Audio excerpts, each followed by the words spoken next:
आज हम test room equipment जो कि सीसीओ के अंतर्गत आता है उसकी वर्किंग देखेंगे, किस तरह से ये काम करता है।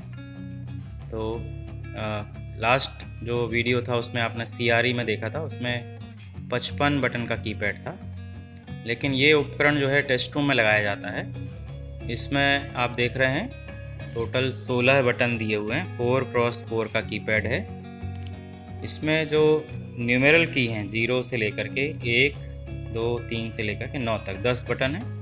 फिर यहाँ एक आप देख रहे हैं स्केप की है, फिर ये आप देख रहे हैं कैंसिल की है, ये एंटर का बटन है, ये सिलेक्ट का बटन है, और ये अप एरो और डाउन एरो के 2 बटन दिए हुए हैं। और क्या है इधर पे, इधर आप देखेंगे स्पीकर का वॉल्यूम कंट्रोल है, ट्रांस और रिसीव के लिए एलईडी डिस्प्ले बार है, फिर पावर सप्लाई और हैंडसेट एक्टिव के लिए एलईडी दिया हुआ है, एक की दिया हुआ है जिससे आप कंट्रोल सर्किट को इनेबल डिसेबल कर सकते हैं, और एचएमटी जो है उसके लिए कनेक्टर यहाँ पर है हैंडसेट के लिए। और आप देख रहे हैं एक और मार्किंग है इसमें एलटीई के लिए। एलटीई के लिए इसके नीचे आप देख रहे हैं ये फ्लैट रिबन केबल का कनेक्टर दिया हुआ है, जो कि कुछ 1 मीटर लंबी केबल है, ये 10 तार की केबल है, और ये जा कर के एलटी पे लगाते हैं। तो ये तो हमने ऊपर से देखा। जब हम एचएमटी को हटाते हैं तो इसका जो लिड है, इस ढक्कन को हटाएंगे हमको अंदर और वायरिंग देखने मिलती है। अंदर आप देखेंगे तो ये ट्रांस रिसीव लाइन ए, और इधर देखेंगे तो ट्रांस रिसीव लाइन बी। मतलब ये आपको लाइन ए और लाइन बी के रूप में 2 4 वायर कंट्रोल सर्किट आपको देता है। तो हम लोग जनरली क्या करते हैं, लाइन ए को पीडीमक्स में दे देते हैं, जो कि सेक्शन में जाने वाला पीडीमक्स है। तो ये लाइन ए हम सेक्शन में भेज देते हैं पीडीमक्स के थ्रू, और लाइन बी का उपयोग रिमोट पैचिंग इक्विपमेंट के लिए है। यहाँ पर हम आरपी जोड़ेंगे, आरपी से माइक्रोवेव जो कि बंद हो गया है, तो बीएसएनएल को हम ये सर्किट देंगे, और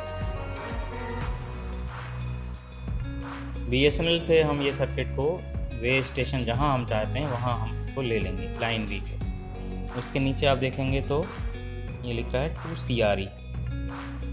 सीआरई को जो 8 तार जाने हैं वो यहाँ से कनेक्शन उठते हैं, नंबर डले हुए हैं 1, 2, 3, 4, फिर यहाँ पर 5, 6, 7, 8। तो 1 और 2 पर ट्रांस है, जो कि आपके कंट्रोलर का माइक यहाँ पर कनेक्शन आएगा। 3 और 4 पर रिसीव है, जो कि कंट्रोलर का जो स्पीकर है उसका कनेक्शन है। 5 और 6 पर इंटरनल वायरिंग है, सीआरई टीआरई के बीच में कम्युनिकेशन की है। 7 और 8 पर पावर सप्लाई है 12 वोल्ट डीसी, और आप यहाँ नीचे देख रहे हैं 48 वोल्ट की सप्लाई यहाँ पर हमें कनेक्ट करनी है। ध्यान रखना है कि जो ब्लैक वायर जो हमारी नेगेटिव सप्लाई है वो -48 जहाँ लिखा हुआ है वहाँ पर लगाएंगे, और जो रेड वायर जिसमें हम पॉजिटिव सप्लाई लेकर के आ रहे हैं उसको जहाँ GND ग्राउंड लिखा हुआ है वहाँ पर लगाएंगे। तो ये तो वायरिंग की बात हो गई। अब हम देखते हैं प्रोग्रामिंग। तो ये जो आप LCD डिस्प्ले देख रहे हैं, इसमें जो करंट स्टेटस करके स्क्रीन दिख रही है, ये इसका होम पेज कहलाता है। और एरो एक आपको दिख रहा है जिसमें लिखा हुआ है सेटिंग, फिर CRE थ्रू बता रहा है, स्टैंड बाई मोड लिख रहा है। तो सेटिंग में जाने के लिए हमको एंटर बटन प्रेस करना पड़ेगा। एंटर प्रेस करते हैं तो ये बोलता है कॉल। तो आप किसी भी वे स्टेशन को यदि कॉल करना चाहते हैं तो कॉल के लिए जैसे ही एंटर करेंगे तो ये पूछेगा वे स्टेशन को कॉल करना चाहते हैं या लोकल टेलीफोन को कॉल करना चाहते हैं, या आप टेस्टिंग पर्पस से DTMF की जो टोन है उसको टेस्ट करना चाहते हैं, तो जनरेट DFO DTMF लिख करके आ रहा है। तो हम वे स्टेशन को कॉल करेंगे। डास्पो मोड मतलब जो नए उपकरण जो डायल करने हैं उसके लिए है। क्लासिक का मतलब है कि नई टेक्नोलॉजी से पुरानी टेक्नोलॉजी के उपकरण को घंटी देना है। और टर्मिनेट रिंग जो तीसरा ऑप्शन है, इसका मतलब है कि यदि किसी वे स्टेशन पर फॉल्स रिंग है उसको बंद करना चाहता है कंट्रोलर, तो वो टर्मिनेट रिंग पे जा करके उसको बंद कर सकता है। तो अभी हम डास्पो मोड में देख रहे हैं, अंदर आपको डिस्प्ले में आ रहा है स्टेशन को कॉल करना है, ग्रुप कॉल कर सकते हैं, जनरल कॉल कर सकते हैं। तो हम यहाँ से स्टेशन कॉल पे जाएंगे और हम डायल करेंगे 22 और जैसे ही एंटर बटन दबाएंगे वे स्टेशन पर जो MTWE से 22 दिया होगा उसको रिंग जाएगी। अभी आपने देखा रिंग बजी और आज साथ में RVT की आवाज़ भी आपने सुनी। तो ये हो गया। अब इससे बाहर निकलना है तो दो बटन हैं, एक C और एक ESC। C बटन से हम एक एक पेज बाहर जाएंगे।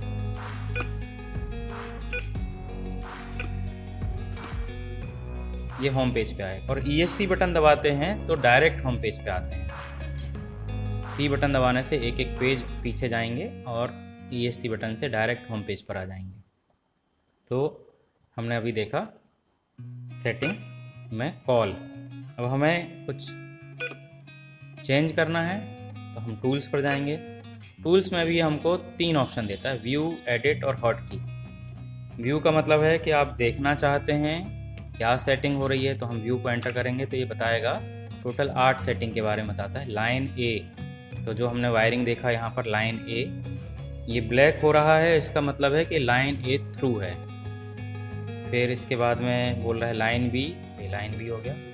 फिर तीसरे ऑप्शन में बोलता है DTMF डास्को, DTMF क्लासिक, ये भी थ्रू है, ब्लैक दिख रहा है। CRE थ्रू है। LT मतलब लोकल टेलीफोन इक्विपमेंट थ्रू है। HS का मतलब है हैंडसेट, ये जो यहाँ पर हैंडसेट लगेगा। और LS का मतलब है लाउड स्पीकर। ये अभी सभी थ्रू हैं, ये हम देख पा रहे हैं कि क्या थ्रू है। अब इससे बाहर निकलना है, एक बार C बटन दबाएंगे, फिर हम आते हैं एडिट पर। हम इसको जा कर के एडिट कर सकते हैं। तो पहले बोल रहा है लाइन कन्फिग्रेशन एडिट करना चाहते हैं या रिंग कन्फिग्रेशन एडिट करना चाहते हैं या सेटिंग को एडिट करना चाहते हैं। हम पहले लाइन कन्फिग्रेशन देखते हैं क्या है इसके अंदर। तो ये जो 8 ऑप्शन हमने व्यू में जा कर के देखे, वो 8 ऑप्शन यहाँ दे रहा है। हम यहाँ इसको कट थ्रू कर सकते हैं और साथ में हम एक और सेटिंग कर सकते हैं। लाइन A पर जाएंगे हम, तो लाइन A पे देखो बता रहा है थ्रू है अभी, है ना। हमने देखा बाहर व्यू में जा कर के ब्लैक दिखा रहा था, इसका मतलब थ्रू है। इसको हम कट कर सकते हैं, कट करना नहीं है, पर कट कर दिया यदि मान लो किसी ने गलती से, तो उसको थ्रू कैसे करेंगे इसके लिए हम देख लेते हैं। एरो आपका अभी थ्रू पर है, इसको हमें सेलेक्ट करना है। सेलेक्ट करेंगे तो कट हो जाएगा, फिर से सेलेक्ट दबाएंगे तो थ्रू हो जाएगा। लेकिन ये तब तक प्रोग्राम नहीं होगा जब तक कि हम वापस एंटर बटन नहीं दबा देते हैं। तो हम एक बार देख लेते हैं कि कट करने से क्या हो रहा है। हमने एंटर कर दिया, कैंसिल किया, कैंसिल किया, कैंसिल किया, व्यू में गए। व्यू में अभी आप देखेंगे लाइन A कट हो गया है। तो कई बार ऐसा होता है टेस्ट रूम में काम करते समय कि कोई गलती से कट कर देता है और कंट्रोलर की आवाज़ फिर सेक्शन में कट जाती है, नहीं पहुंच पाती है। कंट्रोलर आपको घंटी करेगा टेस्ट रूम को कि भाई मेरी सेक्शन से बातचीत नहीं हो रही है। तो आप सबसे पहले यहाँ करके चेक करेंगे कि आपका लाइन A थ्रू है, CRE थ्रू है। ये 2 चीज़ें देखनी है आपको। यदि लाइन A से सेक्शन में गए हैं तो लाइन B से गए हैं तो लाइन B देखना है। तो इसको हमें वापस जो है ठीक करना है। इसको मैं आपको इसलिए बता रहा हूँ कि कई बार गलती से ऐसा हो जाता है, आपको इसको करना नहीं है। यदि कोई फेलियर है तो कैसे उसको अटेंड करेंगे उसके लिए।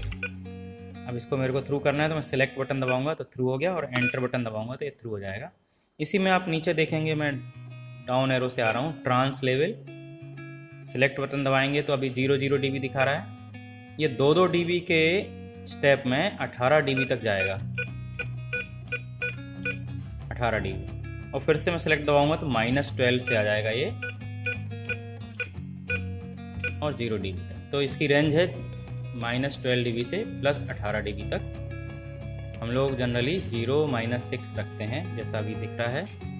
लेकिन सेक्शन में मास्टरों को और कंट्रोलर को कैसे आवाज़ आ रही है वो सेटिस्फैक्ट्री हो तो हम उसको लोकल सेटिंग चेंज कर सकते हैं। कंपलसरी नहीं है, 0 -6 पे ही रखेंगे।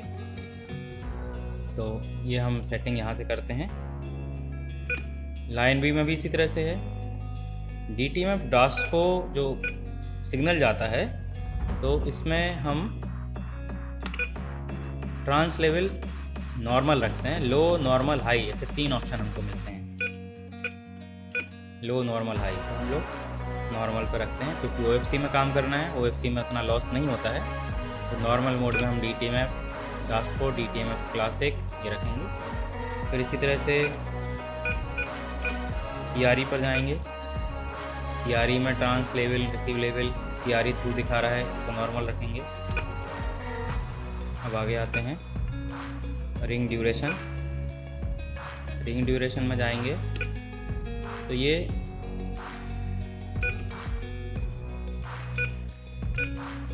30-30 सेकंड के अंतराल पे चेंज होगा 420 तक, ठीक है ना। तो जनरली इसको हमें छोटा रखना है। ये रिंग ड्यूरेशन इस उपकरण के लिए है कि जब कोई वे स्टेशन घंटी दे तो कितनी देर घंटी बजे। तो जो टेस्ट रूम में लोग काम कर रहे हैं उनको अलर्ट हो जाए वो तुरंत, तो 10 सेकंड पर्याप्त है। बाहर आएंगे। तीसरा ऑप्शन है सेटिंग। सेटिंग में डिफ़ॉल्ट सेटिंग, जो कंपनी जो सेटिंग भेजती है वो डिफ़ॉल्ट सेटिंग करना है, या आपने जो सेटिंग चेंज करी हैं वो करना चाहते हैं उसके लिए ऑप्शन है। फिर एक ऑप्शन आता है CRE सेटिंग। CRE सेटिंग हमको एक बढ़िया ये ऑप्शन मिलता है LTE के अंदर, TRE के अंदर, कि आपका जो CRE उपकरण में जो हमने 40 बटन का कीपैड प्रोग्राम किया है वो बहुत ज़्यादा टाइम तो नहीं लेता, लेकिन फिर भी टाइम लगता है उसको। तो हमको क्या करना है, जब नॉर्मल हमारी वर्किंग चल रही है, कोई फेलियर नहीं है, तो टेस्ट रूम में ड्यूटी करने वाले टेक्नीशियन को चाहिए कि वो प्रत्येक दिन एक बार ये रीड CRE कमांड ऑपरेट कर दें। रीड CRE कमांड ऑपरेट करते ही क्या होता है कि जो भी CRE में प्रोग्रामिंग है उस दिन उतने बजे वो पूरी की पूरी प्रोग्रामिंग इधर आ जाएगी टेस्ट रूम इक्विपमेंट में। अब इलेक्ट्रॉनिक आइटम है। इलेक्ट्रॉनिक आइटम में क्या होता है कि फेलियर होते हैं, कई बार सिस्टम हैंग हो जाता है, रीसेट करने से ठीक हो जाता है, पर कई बार हमको उसको रिप्लेस करना होता है। CRE रिप्लेस करने जाएंगे, फिर से प्रोग्रामिंग में टाइम लगना है। तो यदि आपने ये रीड CRE कमांड चला रखा है तो सिंपल नए उपकरण लगाने के बाद में लोड CRE कमांड हम जैसे ही चलाएंगे तो ये पूरा का पूरा डेटा ट्रांसफ़र हो जाएगा, आपको प्रोग्रामिंग दोबारा नहीं करनी पड़ेगी। तो ये बात हुई इस कमांड की। अब हम बाहर निकलते हैं। एक कमांड बचता है अभी, हॉट की। हॉट की कमांड में जब हम जाते हैं तो ये हमसे पूछता है कि भाई आपको इनेबल करना है कि डिसेबल करना है। तो इसको टेस्ट रूम वालों को चाहिए इनेबल करके रखें। जिससे इनेबल से क्या होगा तो इसको हम देखते हैं। जैसे हमने आपको बताया था सबसे शुरुआत में कि ये हमारा मेन पेज है। मेन पेज में हमें वे स्टेशन को कॉल करना है, तो कहाँ गए थे हम, सेटिंग में गए थे, और कॉल में जा कर के हमने फिर वे स्टेशन कॉल, फिर उसके बाद में डास्को कॉल, फिर उसके बाद में स्टेशन कॉल, इतने ऑप्शन हमें करने पड़े थे।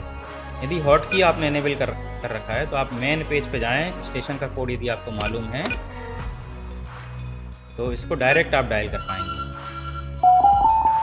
ये हॉट की का फंक्शन लगभग हमने सभी देख लिया है। एक बार और चेक कर लेते हैं। रिमोट ऑपरेशन रह गया है। रिमोट ऑपरेशन जब हम RPE का उपयोग करते हैं रिमोट पैचिंग इक्विपमेंट का, तब इसका उपयोग हमें करना होता है। तो मैंने आपको CRE के समय बताया था कि हम मैक्सिमम 9 RPE किसी एक सेक्शन में लगा सकते हैं। एक RPE आपको टेस्ट रूम में लगाना पड़ेगा और बाकी 8 RPE आपके वे स्टेशन पर लगेंगे। उनको आपको कोड देना पड़ेगा। डिप स्विच के द्वारा आप कोड दे सकते हैं। 1 से लेकर के 8 तक 9 तक कोड हो सकते हैं। तो 1 नंबर का कोड तो आपने टेस्ट रूम में दे दिया, तो 2 से 9 नंबर जो है वो आपने वे स्टेशन पे दे दिए। जब ये बोलता है कि किसी RPE को आपको थ्रू करना है, मेक करना है, मतलब आपका वायरिंग सब थ्रू है, लेकिन टेस्ट रूम इक्विपमेंट से आप कंट्रोल भेजना चाहते हैं किसी स्टेशन पर, तो आपको मेक बटन दबाएंगे तो वो पूछेगा किस स्टेशन के RPE को आप मेक करना चाहते हैं, वो नंबर आपको यहाँ देना पड़ेगा। जैसे मैंने दूसरा RPE जो मेरे को मालूम है, टेस्ट रूम को मालूम है दूसरा RPE किस स्टेशन पे लगा है, वो हम उस RPE को इनेबल करेंगे जहाँ कट हुआ है उसके बाद वाले RPE को, जिससे कि सेक्शन में कंट्रोल भेजा जा सके। तो इसको जब हम मेक करेंगे तो कंट्रोल हमारा वहाँ पहुँच जाएगा, उसके थ्रू हम रेडियो पैचिंग कर पाएंगे, रिमोट पैचिंग कर पाएंगे। और जब हमारी नॉर्मल वर्किंग जो है OFC से केबल कट जो हुआ था जिसके कारण फेलियर जो RPE का उपयोग कर रहे हैं, तो वो जब नॉर्मल हो जाएगा तो हम इसको ब्रेक कर देंगे। ब्रेक में भी हमसे पूछता है कि किसको ब्रेक करना है, तो उसका हमें ID बताना पड़ेगा। गेट स्टेटस में ये हमसे पूछता है कि किस ID का आप स्टेटस जानना चाहते हैं, तो यहाँ से देख सकते हैं।